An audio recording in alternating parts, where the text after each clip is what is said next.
Ernest Shackleton's Endurance Expedition, a harrowing Antarctic survival story. Prologue, The Call of the Ice.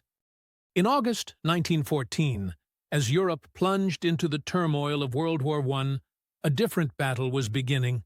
One not against men, but against nature itself.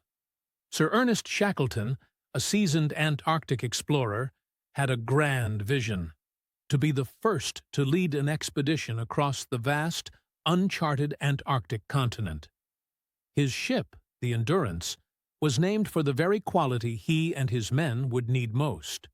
A crew of 27 brave souls, handpicked by Shackleton for their resilience and skill, gathered in the icy waters of South Georgia Island before embarking on their perilous journey.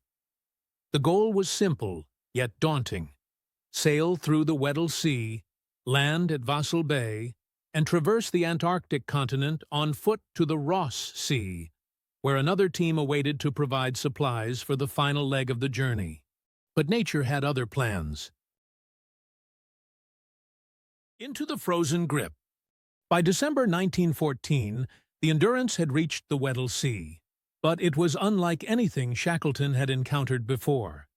The ice was thicker and more relentless than expected. Massive sheets of pack ice, shifting unpredictably, closed in around the ship. By January 18, 1915, Endurance became completely trapped in the ice, unable to move. At first, Shackleton remained optimistic. "The ice will break," he reassured his crew. But as weeks turned into months, the realization sank in. The ship was doomed. Endurance was no longer a vessel, but a prisoner of the frozen sea. They had no choice but to wait, drifting northward with the ice. The men established a routine, hunting seals and penguins to supplement their dwindling rations. Frank Hurley, the expedition's photographer, captured haunting images of the Endurance, frozen in place, surrounded by an endless white expanse. Life on the ice was harsh. Temperatures plummeted, blizzards raged, and morale wavered. But Shackleton never let despair take hold.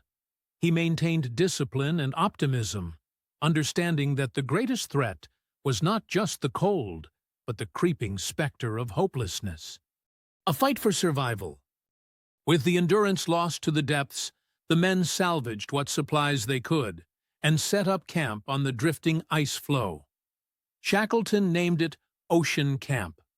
The goal was now simple, but terrifying: survive. The men hauled lifeboats, sled dogs, and meager supplies across the ice, hoping to reach solid ground. They marched for days, but the treacherous terrain and shifting ice made progress impossible. The realization set in: they would have to drift, powerless against the elements, until the ice carried them to open water. For months they endured. The ice beneath them cracked and shifted unpredictably, threatening to swallow them at any moment. Sleep was fitful, food was scarce, and frostbite claimed fingers and toes. Yet Shackleton remained unyielding. He moved among his men, offering words of encouragement, ensuring everyone had a role to play. Finally, in April 1916, the ice broke apart, revealing the cold, churning waters of the Southern Ocean. It was time to launch the lifeboats. Their only hope was to reach the desolate, ice-covered Elephant Island, over 100 miles away. The open boat journey. On April 9th, the three lifeboats, James Caird, Dudley Docker, and Stancomb Wills, were launched into the freezing sea. The journey was a nightmare. Towering waves, sub-zero temperatures, and relentless winds battered the boats. Salt water soaked their clothes, freezing into rigid armor. Hunger gnawed at their bellies, and exhaustion clawed at their spirits. After 5 days of agony, on April 15th, they finally reached Elephant Island, a barren, rocky wasteland. It was solid ground, but it was no salvation. No ships passed this desolate place. They were still doomed unless Shackleton could find help. Knowing they could not all survive there indefinitely, Shackleton made the boldest decision of his life. He would take 5 men and sail 800 miles across the storm-lashed South Atlantic to South Georgia Island, where a whaling station offered their only hope. The Impossible Voyage. On April 24, 1916, Shackleton, Frank Worsley, navigator, Tom Crean, Harry McNish, John Vincent, and Timothy McCarthy set off in the James Caird, a 22-foot lifeboat barely fit for such a journey. For 2 weeks, they battled the worst conditions imaginable.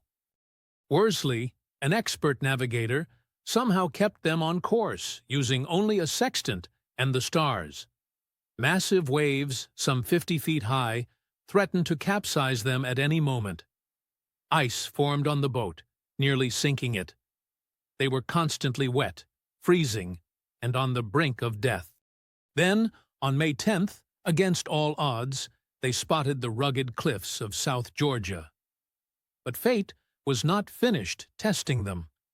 A hurricane struck, nearly dashing their boat against the rocks. Miraculously, they found a small cove and landed on the uninhabited side of the island. The final trial. Even after surviving the treacherous sea, their ordeal was not over. The whaling station lay on the other side of the island, across mountains no human had ever crossed. Shackleton, Crean, and Worsley had no choice but to make the journey on foot. With only a length of rope, an axe, and no proper climbing gear, they embarked on a 36-hour trek through glaciers, sheer cliffs, and howling winds. Exhausted and starving, they pressed on, driven by sheer will. Finally, on May 20th, they stumbled into the whaling station at Stromness.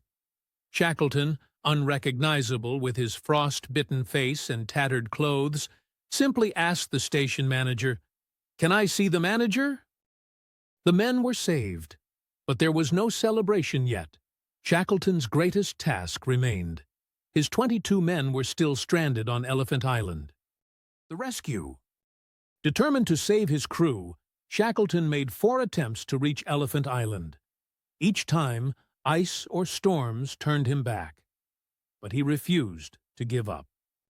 Finally, on August 30th, 1916, over 4 months after he had left, Shackleton arrived aboard the Yelcho, a Chilean vessel.